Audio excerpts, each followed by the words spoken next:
옛날 옛적 이천 땅의 어느 마을에 최참판이라 불리는 양반이 살고 있었다. 이천은 한양에서 그리 멀지 않은 곳으로 산과 들이 어우러진 고장이었고 그곳에서 최참판은 대대로 내려온 가문의 명성을 이어가고 있었다. 그는 참판 벼슬까지 지낸 인물이라 그 동네에서는 양반이고 부자고 모두 최참판이 왕이나 다름없었다. 나머지 사람들은 혹 바느질하는 사람도 살고 농사 짓는 사람도 살았지만 모두 최참판의 말 한마디에 움직였으니 이리 오너라 하면 오고 가거라 하면 가는 그런 사람들이었다. 이번 가을 수확은 어찌 되었느냐? 예, 참판날이 풍년입니다. 모두 날이 덕분입지요. 그런 최참판에게는 한 가지 안타까운 일이 있었으니 늦게 아주 늦게 아들을 얻었던 것이었다.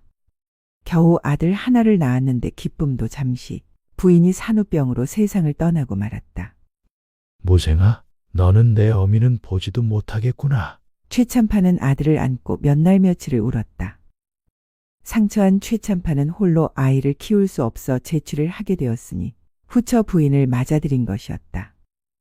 후처는 얼굴도 곱고 심성도 부드러워 보였고 무엇보다 귀한 아들도 마치 자기 친자식인 양 잘 돌보았기에 최참판은 그저 안심하며 지내고 있을 따름이었다. 여보 영감, 우리 무생이가 얼마나 이쁜 집만 골라 하는지 좀 보세요. 허허, 그게 다 당신 덕분이지. 안 그렇소? 어린 아들은 후처를 잘 따랐고 후처도 그를 자식처럼 대하는 것 같았다. 그렇게 몇 해가 흘러 후처도 최참판의 자식을 여럿 낳았다. 아들도 낳고 딸도 낳아 집안은 자식들로 북적였으니 그렇게 아이들을 키우며 지내는 동안에는 후처가 전처 소생 아들을 어찌 대하는지 알 수 없었다. 얘들아, 어서 밥 먹어라. 후처는 자신의 자식들을 불러 먼저 밥상을 차려주었다. 그리고 나서야 무생이에게 눈길을 주는 것이었다. 너도 먹거라. 말은 그렇게 했지만 후처의 눈빛 깊은 곳에는 무언가 다른 것이 숨어 있었다. 다만 아무도 그것을 알아채지 못했을 뿐이었다. 아이들이 모두 별 탈 없이 자라주니 그대의 노고가 많겠구려. 고맙소. 아닙니다, 영감. 그저 아이들이 건강하게 자라주고 있어 다행일 따름이지요. 후처는 공손히 대답했으나 속으로는 다른 생각을 하고 있었으니 저놈만 없다면 재산은 모두 내 자식들 것인데. 하는 마음이었다. 후처의 얼굴에는 미소가 있었지만 그 미소 뒤에 무엇이 숨어 있는지는 아무도 몰랐다. 그렇게 세월이 흘러 무생이 16이 되었다. 장가를 보낼 나이가 된 것이었다. 최참판은 서울의 한 양반 집안과 혼담을 맺었으니 이는 집안의 큰 경사였다. 드디어 우리 아들도 장가를 가는구나. 한양 양반 집안의 교수라니 참으로 좋은 인연이로다. 감축드립니다. 참판 나으리 이 같은 경사가 또 있겠습니까? 친척들이 모두 모여 축하를 건넸고 후처도 마치 자기 일인 양 기뻐하며 축하를 받았다. 예, 정말 기쁘고 말고요. 암요암요. 드디어 때가 왔구나. 하는 생각이 그녀의 마음속을 스쳐갔다. 혼례 날짜가 정해지자 최참판은 상객들을 이끌고 한양으로 향했다. 모두 서둘러라. 한양까지 가는 길이 멀다. 예, 딸이 길을 가는 내내 최참판은 기뻐 보였다. 늦게 얻은 아들이 장가를 가는 것이 얼마나 기쁜 일인지 그 얼굴에 환하게 드러났다. 후처도 함께 한양으로 향했으나 그녀의 미소는 다른 의미에서였다. 모든 준비는 끝났어. 이제 그날만 기다리면 돼. 그녀의 입가에는 묘한 미소가 번졌다. 한양의 신부댁은 혼례를 위해 분주하게 하인들이 움직였고 잔치집 냄새가 물씬 풍겨났다. 신랑과 신부는 서로 얼굴도 제대로 보지 못한 채 절을 올렸다. 신랑 신부 맞절하시오. 무생과 청나는 공손히 절을 올렸다. 청나는 붉은 연지를 바른 얼굴로 고개를 숙이고 있었으니 떨리는 마음을 감추느라 손끝이 파르르 떨렸다. 이분이 나의 지아비가 되시는 분이시구나. 어떤 분이실까? 청란의 가슴은 두근거렸다. 혼례는 무사히 끝났고 최참판과 상객들은 모두 기뻐하며 술을 마시고 있었다. 허허, 늦둥이로 태어나서 혼례까지 치르게 되었으니 애비 노릇 다 한 것 같소? 내 오늘처럼 기쁜 날이 또 있을지 모르겠어. 저렇게 훌륭한 양갓집 규수를 얻으셨으니 최참판 나으리는 참 복도 많으십니다.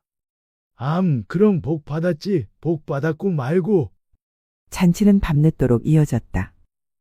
해가 지고 밤이 되자 청란은 몸종의 인도를 받아 신방으로 향했다.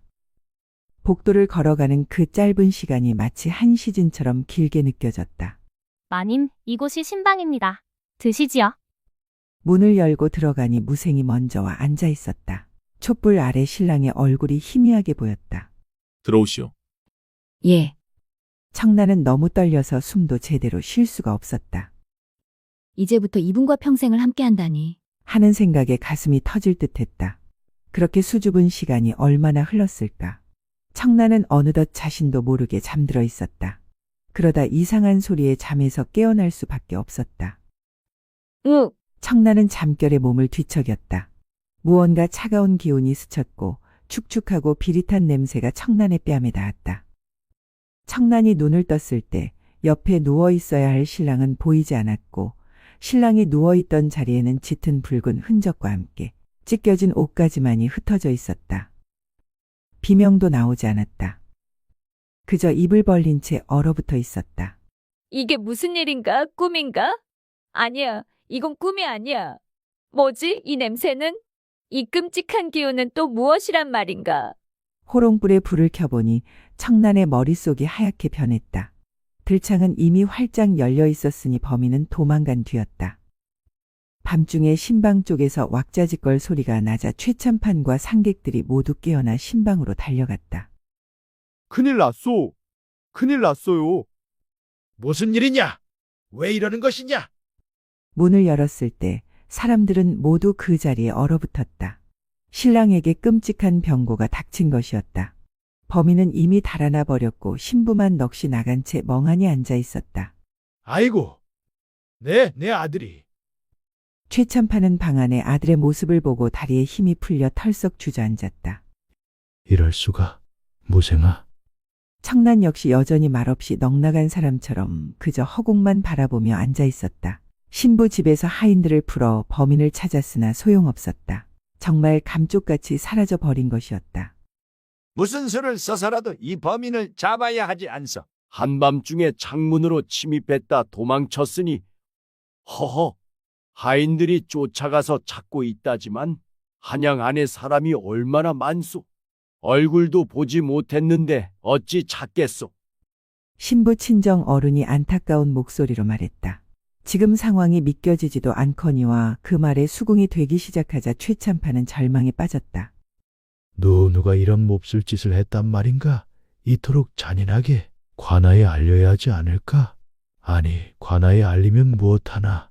이 혼례 첫날 밤 신방에서 이리 참혹한 병고를 당했으니 세상은 필시 이 불쌍한 아이를 두고 신부에 사통하는 정인에게 살해당했다 비방할 것이다. 우리가 연고 없는 이 한양 안에서 범인을 찾는 것은 저 창문 밖 허공을 잡는 것과 다름없겠지. 우리 집안의 명예만 땅에 떨어질 뿐 송장으로 실어가는 것이 차라리 아비로서 마지막으로 지킬 도리가 아니겠는가. 하지만 최참판의 가슴 속에는 의심이 싹트기 시작했다. 저 계집이 혹시? 아니야, 그럴 리가. 하지만 둘만 있었는데. 생각이 떠나질 않았다. 하지만 확신할 수 없는 것이 더욱 괴로웠다. 그렇게 밤이 새고 아침이 밝았다. 하나뿐인 핏줄의 혼례를 위해 왔던 최참판은 아들의 송장을 씹고 돌아가게 된 것이었다. 돌아가자. 나으리, 이게 대체... 아니, 어찌 이런 일이 있을 수가 있단 말입니까? 상객들은 울먹이며 최참판을 따랐다. 그런데 더 기가 막힌 일은 신부가 상여를 따라온 것이다. 그것도 상복을 입고 머리를 풀어헤친 채 상여 뒤를 조용히 따르고 있었던 것이었다. 저도 함께 가겠습니다. 청란의 나지막한 목소리였다. 최참판은 그 모습이 보기 싫었다. 징그럽기까지 했다. 하지만 신부가 신랑의 상여를 따르는 것을 어떻게 막겠는가. 저 계집, 저것이 왜 따라 나서는 게야? 아니야, 어찌됐건 지아비를 끝까지 따르겠다는데. 이런저런 생각에 최참판의 마음속에는 슬픔과 의심이 뒤엉켜 괴로움이 배가 되었다. 아들을 잃은 슬픔만큼 괴로운 것은 누가 왜 이런 짓을 했는지 알 수 없다는 것이었다. 그렇게 긴 여정 끝에 상현은 이천 땅에 도착했다. 동네 사람들이 모두 나와 놀란 얼굴로 바라보았다. 아니, 장가를 보내러 가셨다가 송장을 싣고 오시다니. 새 신랑이 죽었다는데 아니 이게 웬 마른 하늘의 날벼락이람. 저 지체 높으신 최참판 때 귀한 장손을 누가. 그것도 신혼 첫날 밤에 그런 변이 생겼다자는가? 세상에 그런 끔찍한 일이. 마을 사람들은 수군거렸다. 최참판은 상여를 내려놓고 곧바로 사랑채로 들어가 버렸으니 아무 말도 하지 않았다. 청란은 대문 앞에 서서 멍하니 집안을 바라보았다. 이곳이 이제 자신이 살아가야 할 곳이었으나 위로는커녕 오직 차가운 시선들만이 그녀에게 떨어졌다. 여기가 이제 내가 살아갈 곳. 하지만 이 서늘한 기운은 무엇일까? 두렵다. 청란의 가슴 속에는 걱정이 밀려왔다. 억울하다. 나는 아무것도 하지 않았는데. 하지만 누가 믿어주겠는가? 그때 후처가 청란을 향해 다가왔다. 그 눈빛에는 동정도 연민도 없었으니 오직 차가운 무언가만이 흐르고 있었다. 들어오너라. 청란은 고개를 숙이고 대문 안으로 들어갔다. 그렇게 그녀의 지옥 같은 시간이 시작되었다. 장례를 치르고 난 뒤 최참판은 사랑채로 들어가 문을 걸어 잠갔다. 그리고 다시는 나오지 않았다. 내 아들 무생아, 너 없이 이 애비는 어떻게 살아가야 하는 것이냐? 최참판은 방 안에 틀어박힌 채 손님이 찾아와도 만나지 않았다. 누군가 찾아와도 대답이 없었고 일가가 문 안을 들여도 꿈쩍하지 않았다. 참판 어른 나요. 문 좀 열어보시오. 언제까지 그렇게 계실 작정이시오? 좀 나와 보시오.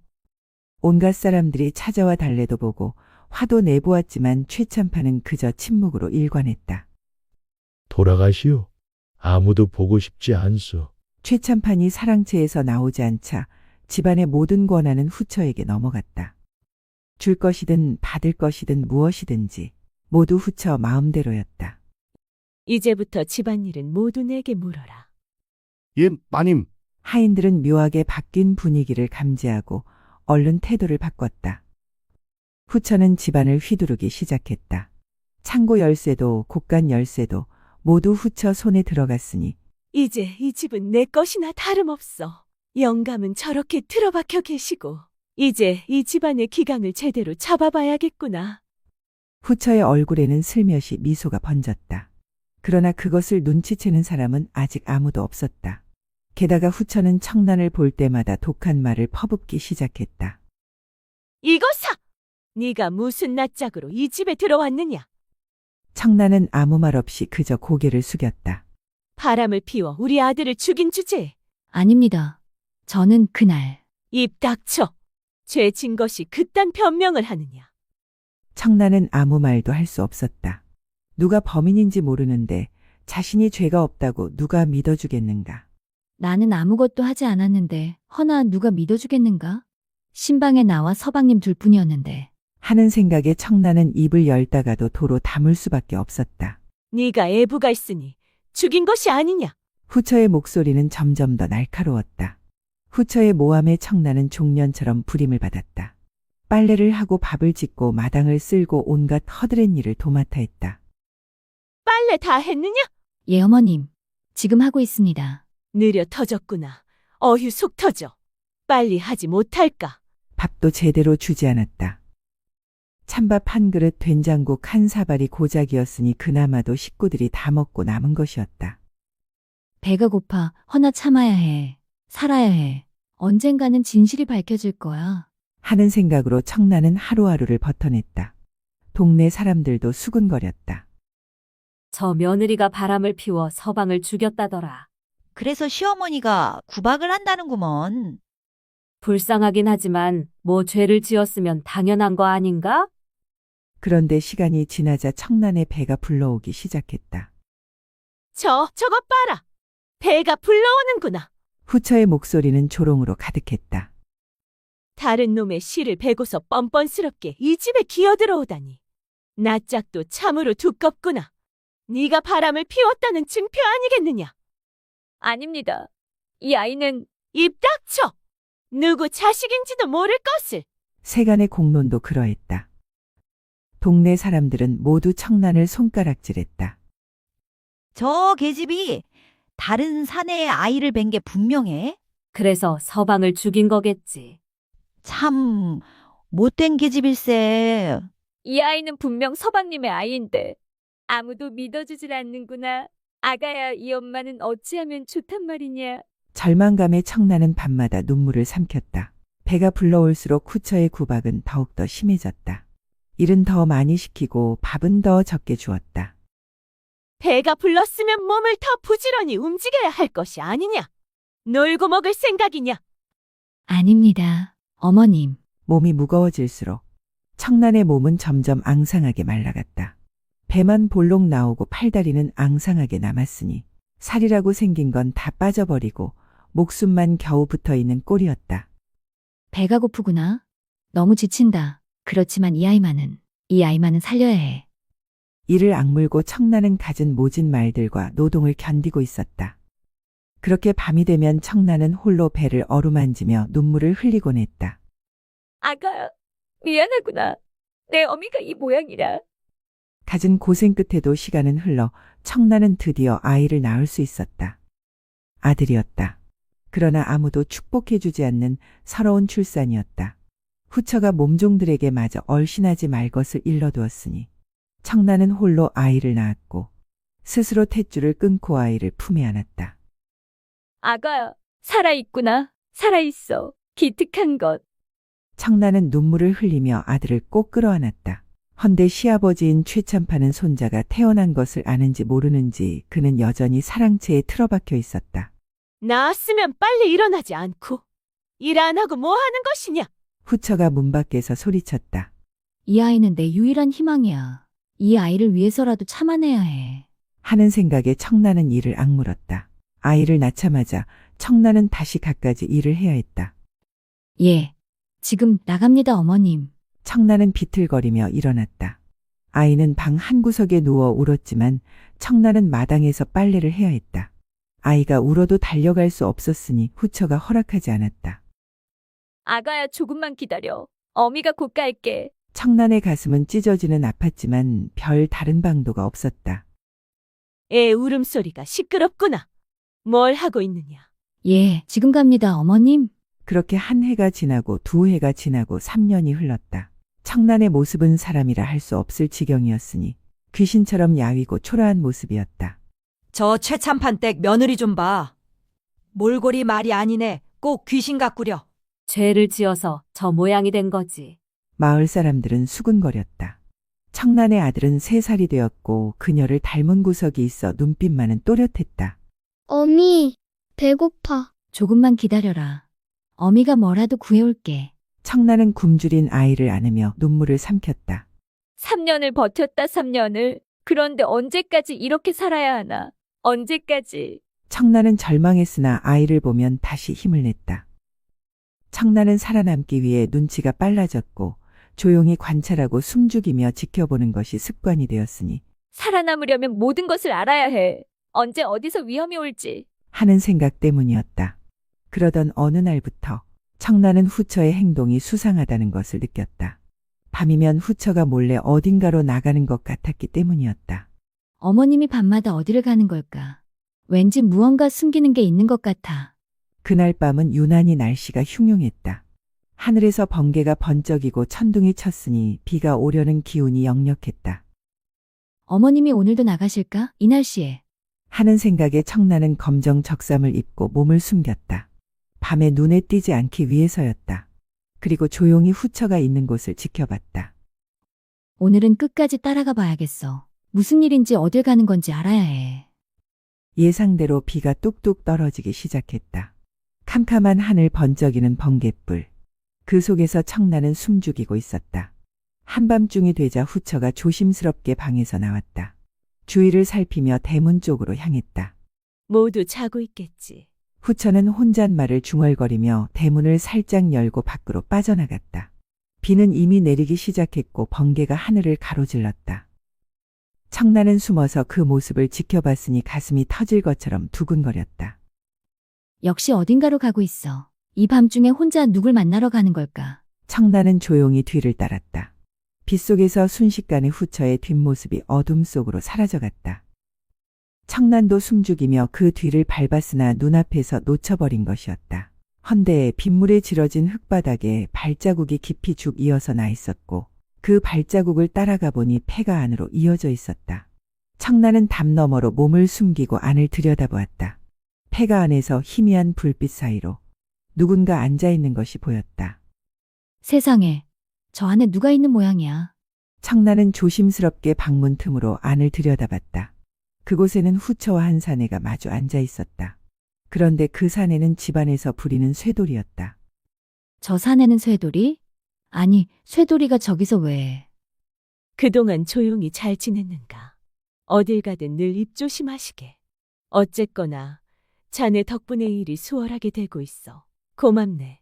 아닙니다, 마님. 마님 덕분에 제가 이렇게 편히 지내지 않습니까? 허허, 그런데 참 우습지 않은가? 세상 사람들이 모두 그 계집년이 바람피워 죽인 줄로만 알고 있으니 말이야. 그렇습니다. 영감님도 동네 사람들도 다들 그렇게 믿고 있지 않습니까? 두 사람이 낄낄거리며 웃었다. 청란은 그 웃음소리를 듣고 온몸에 소름이 돋았다. 세상에, 저 사람들이 지금 무슨 이야기를 하는 거지? 서방님을 죽이고 나를 죄인으로 만들었다는 이야기가 아닌가? 청란은 끔찍한 이야기를 듣게 되자 두렵고 떨리기 시작했다. 하지만 그들의 추악한 대화는 계속되고 있었다. 그나저나 마님, 며느리가 아들까지 낳아서 키우고 있는데 괜찮겠습니까? 뭐가 괜찮냐는 거요. 그 물건도 이제 없애야지. 그 자식까지. 그렇다면 그때처럼 하시렵니까? 아니, 이번에는 달라야지. 그때는 신방에서 그렇게 처리했으니 이번에는. 갑자기 후처의 목소리가 낮아졌다. 이번에는 우물을 이용하든 아니면 약을 쓰든 방법을 강구해야지. 들키지 않게 조용히 처리하는 거요. 알겠습니다, 마님. 그렇다면 언제쯤? 머지않았네. 조만간 기회를 봐서 기별을 줄 테니 대기하고 있게. 청란은 더 이상 듣지 않아도 충분했다. 나를 죽이려 해. 그리고 내 아이까지. 도대체 왜? 아이는 아무 죄도 없는데. 공포와 분노가 교차했다. 그리고 서방님을 죽인 게 다름 아닌 시어머니와 저 사내였다는 것에 치가 떨렸다. 안에서는 또다시 대화가 이어졌다. 뿐만 아니라 저들은 시아버지마저 죽이려 한다는 사실에 어떻게 해야 할지 혼란스러웠다. 그리고 최참판도 조만간이네.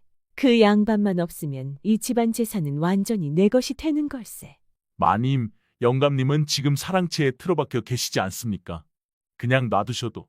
아니야. 언제 마음을 바꿔 나올지 모르는 일이요. 확실하게 처리해야 해. 알겠습니다. 마님 분부대로 하겠습니다. 사내의 대답이 끝나자마자 청란은 조용히 그 자리를 빠져나왔다. 발소리를 죽이고 조심조심 폐가에서 멀어졌다.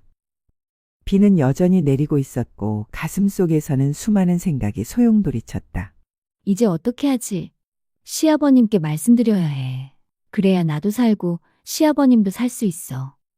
절박함이 그녀를 재촉했다. 집에 도착하자 청란은 대문 앞에서 잠시 멈춰 숨을 고르며 안을 살폈다. 다행히 마당은 조용했다. 밤중이라 하인들도 모두 자고 있는 듯했다. 그러나 시어머니는 아직 돌아오지 않았다.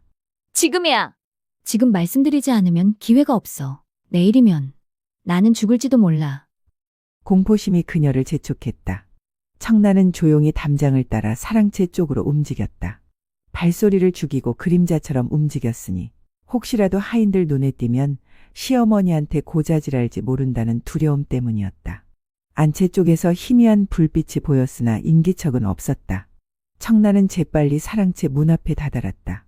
최참판이 있는 곳이었다.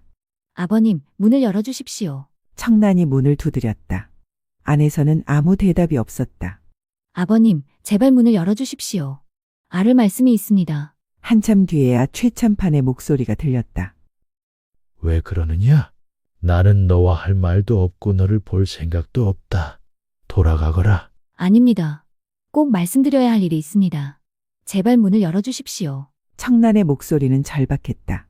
한밤중에 이렇게 애걸하는 것을 보니 무슨 일이 있기는 있나 보다 하는 생각이 들었으나 최참판은 여전히 문을 열지 않았다. 관두거라. 네가 무슨 할 말이 있다고. 서방님을 죽인 왼수를 알았습니다. 청란이 속삭였다. 그 순간 안에서 움직이는 소리가 들렸다. 왼수를 알았다는 말에 최참판의 귀가 번쩍 뜨였던 것이다. 3년 동안 누가 내 아들을 죽였는지 알 수 없어 미쳐버릴 것 같았는데 왼수를 알았다니 설마 그게 사실인가 하는 생각에 최참판은 서둘러 문을 열었다. 들어오너라. 왼수가 누구란 말이냐? 청란은 안으로 들어가 무릎을 꿇고 앉았다. 그리고 자신이 방금 전 보고 들은 모든 것을 이야기했다. 시어머니가 밤에 폐가로 간 것과 종놈 쇠돌이와 만나서 이야기 나눈 모든 것들, 그리고 이제 자신과 아이 그리고 최참판까지 죽이려 한다는 것을 전부 털어놓았다. 이젠 저를 죽이기로 두 사람이 계획을 짰고 아버님까지 죽이겠다고 하는 것을 제가 똑똑히 들었습니다. 그 계모가 저를 죽이자고 하였고 그 쇠돌이란 놈은 아버님을 죽이자고 하였습니다. 그리고 그날 밤 서방님을 돌아가시게 한 것도 그들이었습니다. 청란의 목소리는 떨렸으나 분명했다. 최참판은 그 말을 듣고 미간을 찌푸렸다. 뭐라? 내가 지금 무슨 소리를 하는 것이냐? 증거라도 있느냐? 최참판의 목소리는 차갑고 의심으로 가득했다. 그동안 며느리를 의심해왔는데 갑자기 와서 부인이 범인이라니 믿을 수 없었다. 청란은 예상했다는 듯 고개를 들어 최참판을 똑바로 바라보았다. 제가 똑똑히 들었습니다. 그 사내가 신방에 들어가 일을 치르고 들창으로 도망쳤다고 했습니다. 아버님, 그날 밤 들창이 열려 있었지 않습니까? 최참판의 눈빛이 흔들렸다. 맞았다. 그날 밤 신방 들창이 열려 있었다. 그리고 그들이 한 말이 그날 밤 상황과 정확히 일치합니다. 범인이 아니고서는 알 수 없는 것들을 그들은 모두 알고 있었습니다. 그리고 사랑채 앞 연못에 대해서도 이야기했습니다. 그날 밤 일을 처리한 후 그곳에 무언가를 감췄다고. 그곳을 파보시면 아실 겁니다. 최참판은 말이 없었다. 만약 연못을 파서 정말 무언가 나온다면 그것은 증거가 된다. 그런데 며느리가 어찌 그것을 알았겠는가? 들었다는 것이 사실이 아니라면 말이다. 그리고 어머님은 전처 소생이 있으면 재산이 내 자식들 것이 안 된다고 했습니다. 그래서 그런 일을 꾸몄다고 했습니다. 그 말을 듣는 순간 최참판의 머릿속에 퍼즐이 맞춰지기 시작했다. 그동안 이상했던 것들이 떠올랐다. 후처가 언제부턴가 유난히 무생이에게 차갑게 대했던 것, 아들이 죽은 후 며느리를 그토록 학대했던 것, 그리고 쇠돌이가 빕으로 들어왔다가 처가 죽은 후에 최참판 댁 관습대로 원래 있던 곳으로 가도록 허락되었으나 계속 이 집에 붙어 있었던 것 등 최참판은 한참 동안 말이 없었다. 분노와 슬픔과 배신감이 한꺼번에 밀려왔다. 내 아들을 죽인 것이 바로 내 집안 사람이었다니? 내가 믿고 함께 살아온 후처가 나까지 죽이려 했다니? 최참판의 가슴은 터질 듯했다. 그러나 동시에 모든 것이 설명되었다. 왜 쇠돌이를 집에서 내보내지 않았는지, 왜 며느리를 죄인으로 만들어 그토록 학대했는지, 요즘 들어 별채에서 후처가 밤늦게 들락였던 이유까지 모든 것이. 손이 부들부들 떨렸고 이를 악물었으나 눈물이 흘러내렸다. 3년 동안 억눌렀던 감정이 한꺼번에 폭발하는 것 같았다. 지금 너의 말이 사실이라면 최참판의 목소리는 갈라졌다. 저 연못 안에 증거가 매장되어 있다는 말인 것이냐? 예, 아버님. 제 목숨을 걸고 말씀드립니다. 청란의 목소리에는 확신이 담겨 있었다. 최참판은 고개를 끄덕였다. 알았다. 이제 이 방을 나가거든 찍소리 말고 들어가 자거라. 내가 알아서 처리할 터이니. 최참판은 겨우 목소리를 가다듬어 말했다. 청란은 고개를 숙이고 물러갔다. 최참판은 혼자 앉아 생각에 잠겼다. 복수를 해야 해. 내 아들의 원수를 갚아야 해. 그런데 어떻게 하지? 힘으로 덤벼서는 안 돼. 쇠돌이는 장사니까 꾀를 내야 해. 하는 생각이 머릿속을 스쳤다. 그는 밤새 계획을 세웠다. 동이 트고 아침이 밝아올 때까지 최참판은 한숨도 자지 않고 모든 것을 계획했다. 다음 날 아침 최참판은 3년 만에 문을 열고 밖으로 나왔다. 후처는 남편이 나온 것을 보고 깜짝 놀랐다. 영감, 심경에 변화가 있으셨나 봅니다. 어찌 기척도 없이 이렇게 갑자기. 이제 좀 기운을 차려야 하지 않겠소? 언제까지 방 안에 틀어박혀 있을 순 없지 않소? 최참판은 담담하게 말했다. 마치 아무 일도 없었던 것처럼 덤덤한 목소리였다. 후처는 최참판이 정말 마음을 추스른 건가 하고 생각했다. 그러자 최참판은 후처에게 이렇게 말했다. 찹쌀이 몇 마리나 있어? 있는 대로 술을 좀 해보시오. 술을요. 갑자기 웬 술을요? 그냥 먹고 싶소. 오랜만에 술이 당기는구려. 술 좀 담가보시오. 후처는 의아했으나 영감의 지시에 따라 술을 담궜다. 며칠이 지나 술이 익기 시작했고 최참판은 끼니도 거르지 않았고 산책도 즐겼으며 이따금 술맛을 보며 기운을 차리는 것처럼 보였다. 후처는 영감의 행동을 지켜보며 마음이 불편했다. 3년 동안 사랑채에 틀어박혀 세상과 담을 쌓고 지내던 사람이 갑자기 이렇게 갑작스럽게 돌아온다는 게 석연치 않았다. 혹시 무언가 알아챈 건 아닐까? 누가 뭔가 얘기를 한 건 아닐까 하는 불안함이 스쳤다. 하지만 최참판은 자신에게도 평소처럼 대했고 며느리를 대하는 태도도 예전과 다를 바 없었다. 며칠을 지켜봐도 이상한 낌새는 없었다. 후처는 조금씩 안심했다. 그냥 정말 마음을 추스르고 다시 살아보려는 것뿐이겠지. 하고 생각했다. 술이 어찌 됐어? 다 익었습니다. 영감. 그럼 쇠돌이를 불러오시오. 후처가 아무 의심 없이 쇠돌이를 불러왔다. 내가 이번에 죽을 뻔했으나 다시 살아야겠다 싶어서 말이다. 그래서 잔치를 한번 열려고 하네. 술은 지금 여러 말 해놨고 돼지 큰 놈 하나 잡고 장도 봐서 고기도 사고 온갖 음식을 준비해 놓거라. 동네 사람들과 지인들을 불러 잔치를 열 것이다. 예, 분부대로 하겠습니다. 쇠돌이는 최참판의 지시에 따라 준비를 시작했다. 돼지를 잡고 장을 봐서 여종들과 음식을 장만했다. 며칠 후 잔치날이 되었다. 동네 사람들과 지인들 수십 명이 모여들었다. 최참판은 술과 고기로 사람들을 푸짐히 대접했다. 모두가 배불리 먹고 마시니 분위기가 무르익었다. 그곳에 모인 사람들은 최참판이 드디어 슬픔에서 벗어나는가 보다 하고 기뻐하며 함께 그 자리를 채우고 있었다. 자, 이제 장난을 좀 해볼까? 씨름을 해보시게들. 최참판이 굵은 줄을 하나 내놓았다. 동네 젊은이들이 나와 씨름을 했다. 그러나 아무리 해도 결국 쇠돌이가 모두 이겼다. 쇠돌이는 워낙 장사였으니까. 역시 쇠돌이 힘이 세구나. 씨름에서 이길 놈이 없구나. 그렇습니다. 저만한 장사가 없지요. 사람들이 입을 모았다. 쇠돌이는 잔뜩 우쭐해졌고 최참판은 다시 말했다. 그럼 이번에는 다르게 해보자. 젊은 놈 열을 불러내라. 열이 이 줄을 잡아당기고 쇠돌이 혼자 잡아당기고 해서 누가 이기나 보자. 이기는 쪽에 상을 주겠네. 예, 돼지고기를 얻어먹으려는 젊은이들이 쇠돌이에게 달려들었다. 쇠돌아, 묶이거라. 묶여야 돼지 더 잡아준다. 어서 묶이시오. 우리도 고기 먹고 싶소.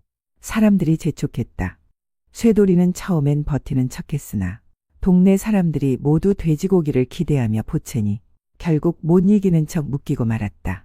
어차피 장난이니 묶였다가 풀면 그만이라고 생각했기 때문이었다. 묶었습니다. 돼지고기를 좀 더 내어주십시오. 그래, 어디 잘 묶었나 내가 보자꾸나. 최참판이 직접 나서서 쇠돌이를 묶은 줄을 확인했다. 손발을 단단히 묶었으나 혹시 풀 수 있는 곳이 있을까 살펴보며 여기저기 더 묶게 했다. 여기가 좀 섭섭하구나. 여기를 좀 더 묶어야겠구나. 예. 예. 젊은이들이 더 단단히 묶었다. 최참판은 또 다른 곳을 가리켰다. 여기 이 손목도 좀 더 조여라. 예. 이제 쇠돌이는 장사라 해도 꼼짝달싹할 수 없을 정도로 단단히 묶였다. 손가락 하나 까딱할 수 없었다. 최참판은 그제야 표정을 바꿨다. 부드럽던 얼굴이 차갑게 굳어졌다. 쇠돌이는 뭔가 이상하다는 것을 느꼈으나 이미 늦었다. 저기 저 계집을 잡아오너라. 최참판이 손가락으로 후처를 가리켰다. 몸종들이 어리둥절해하자 한 번 더 소리쳤다. 상전으로 대하지 말고 잡아오너라.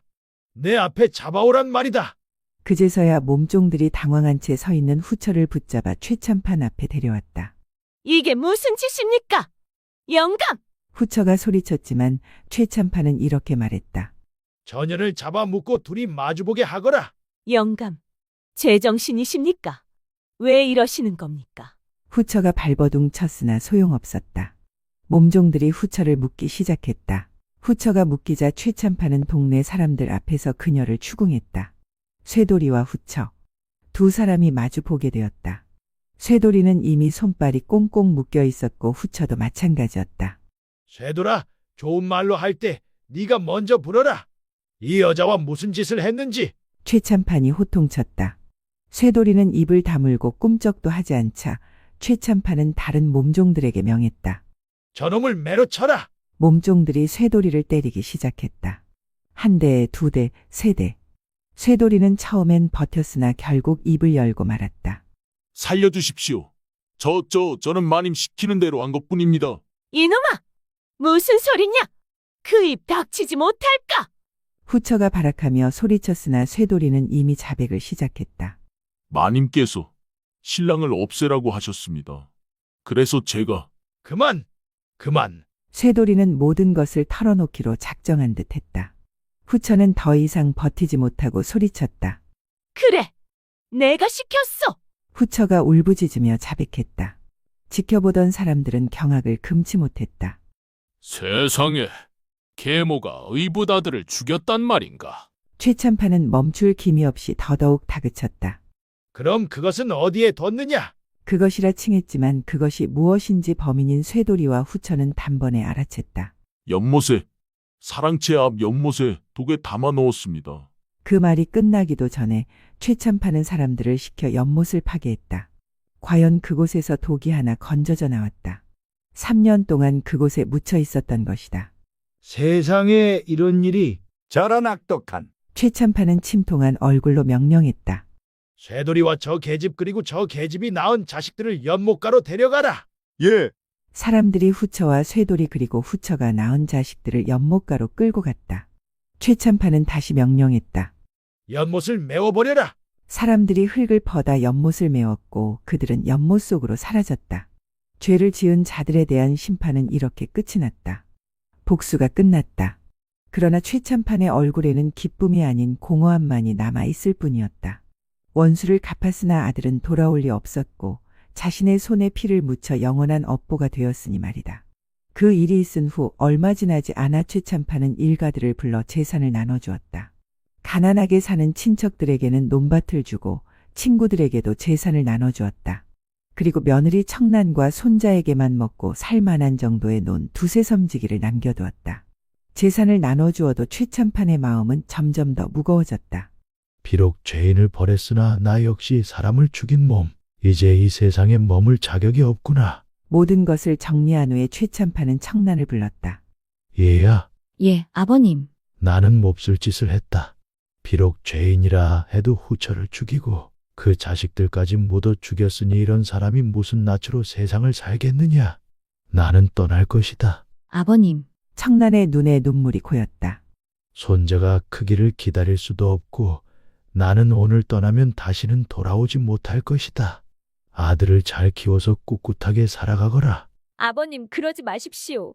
저와 아이가 있지 않습니까? 여기 계셔야 합니다. 청란이 애원했으나 최참판의 마음은 이미 정해져 있었다. 안 된다. 나는 가야 한다. 내가 한 일이 비록 정당한 복수였으나 내 손으로 사람을 죽였으니 어찌 편히 살 수 있겠느냐. 최참판은 그렇게 정말 집을 떠났다. 어디로 가는지도 말하지 않았다.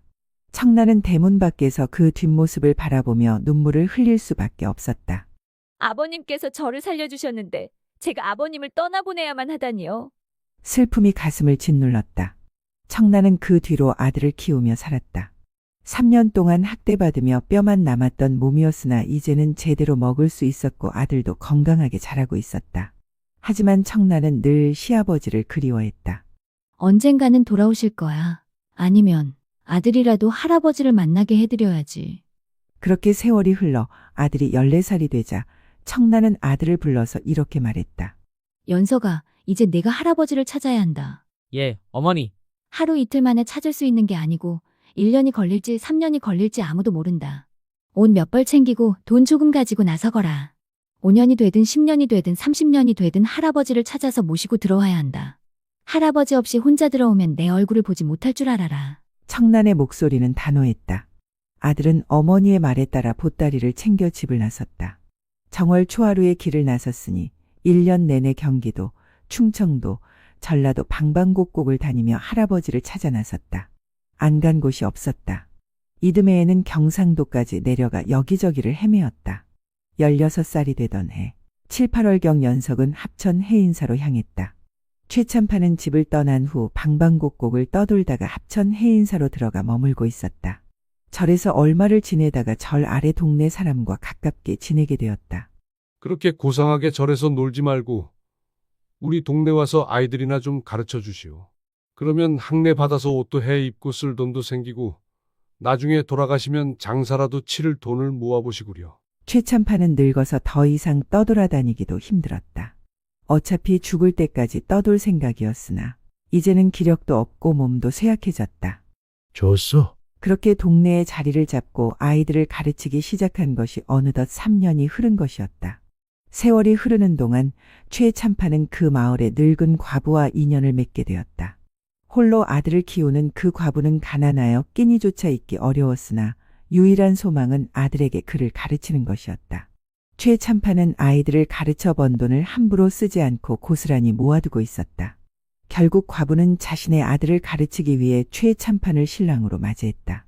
그렇게 두 사람은 인연을 맺었고 과부는 최참판이 모아둔 돈으로 살림을 꾸려나가며 아들의 학업을 뒷바라지할 수 있었다. 또한 최참판 자신이 세상에 머물 날이 얼마 남지 않았음을 짐작하고 있었다.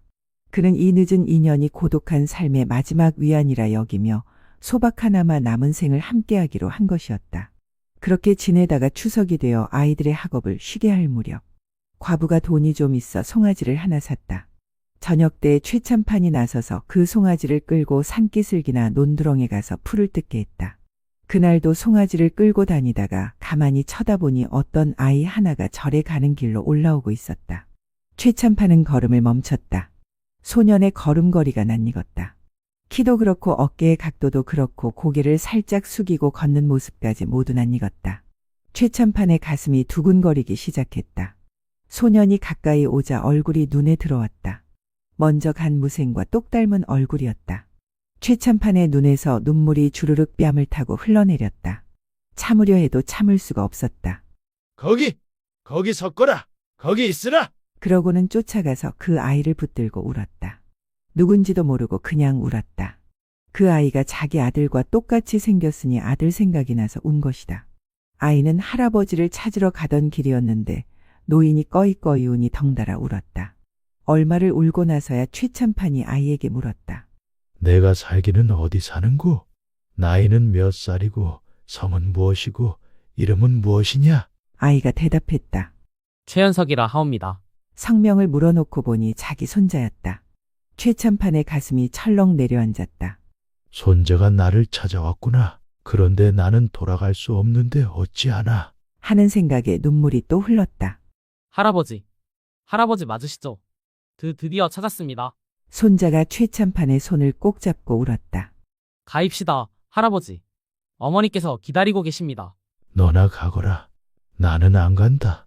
나 여기서 만났다고 내 어미한테 가서 만났다고나 해주거라. 아닙니다. 할아버지를 모시고 가야지 안 모시고는 어미 얼굴을 못 봅니다. 안 모시고 온다 하면 안 보기로 아주 맹세를 하고 왔습니다. 손자가 애원에 애원을 했다. 할 수 없이 최참판은 따라 나섰다. 며칠을 걸어 이천 땅과 음성 땅 경계까지 왔다. 한쪽에는 이천 땅에 청란이 살고 있고 한쪽에는 음성 땅에 최참판이 서 있었다. 멀리서 청란이 살고 있는 집이 보였다. 최참판은 그곳을 바라보며 한참을 서 있었다. 며느리야 미안하구나. 손자야 미안하구나. 하는 마음이 북받쳐 올랐으나 발걸음이 떨어지지 않았다. 어서 가시지요, 할아버지. 저기가 우리 집입니다. 손자가 할아버지의 손을 잡아 끌었다. 허나 최참판은 고개를 저었다. 안 된다. 나는 여기까지다. 할아버지. 나는 사람을 죽인 몸이다. 어찌 편히 돌아갈 수 있겠느냐? 너만 가거라. 최참판은 손자의 손을 뿌리치고 돌아섰다. 손자가 따라왔으나 최참판은 빠르게 걸어 멀리 도망쳐 버렸다. 손자는 그 뒷모습을 바라보며 울 수밖에 없었다. 손자는 할 수 없이 다시 합천으로 가서 할아버지가 머물고 있는 마을의 과부를 수소문 끝에 찾아갔다. 할머니, 할아버지가 돌아가시면 제게 기별을 주십시오. 부디 잘 모셔주십시오. 그러마, 걱정 말거라. 그제서야 손자는 집으로 돌아올 수 있었다. 아버님, 끝내 돌아오지 않으시는 겁니까? 어머니, 죄송합니다. 제가 모시고 오지 못했습니다. 아니다. 너의 잘못이 아니다. 할아버지께서 마음을 정하셨으니 어쩔 수 없는 일이다. 청란과 연석은 그렇게 기다릴 수밖에 없었다. 그로부터 몇 년이 흘렀다. 어느 날 합천에서 기별이 왔다. 최참판이 세상을 떠났다는 소식이었다. 청란과 아들은 급히 합천으로 달려갔다. 과부의 집에는 최참판의 신체가 누워 있었다. 아버님, 청란은 시아버지의 얼굴을 바라보며 울었다. 편안한 얼굴이었다. 고통도 없고 후회도 없는 듯한 평온한 모습이었다. 할아버지, 손자도 할아버지의 손을 잡고 울었다. 청란과 아들은 신체를 정성껏 모셔 이천으로 돌아왔다. 그리고 선산의 장사를 지냈다. 최참판의 무덤 옆에는 전처의 무덤이 있었고 그 아래에는 아들의 무덤이 있었다. 이제 온 가족이 함께 모인 것이었다. 아버님, 저를 살려주셔서 감사합니다. 이 아이를 지켜주셔서 감사합니다. 이제 부디 편히 쉬십시오. 바람이 불어와 나뭇잎을 흔들었다. 마치 대답하는 것처럼 청란과 연석은 그 후로 잘 살아갈 수 있었다. 손자는 얼마 뒤 장가를 들었고 자식을 낳았다. 청란은 손자를 안고 있을 때면 시아버지를 생각했다. 아버님께서 이 아이를 보셨더라면 얼마나 기뻐하셨을까? 마을 사람들은 청란의 이야기를 오래도록 기억했다. 억울한 누명을 쓰고도 참고 견디다 마침내 진실을 밝힌 여인의 이야기를. 그리고 사람들은 말했다. 진실은 깊은 우물 속에 있어도 언젠가는 길어 올려지는 법이라고.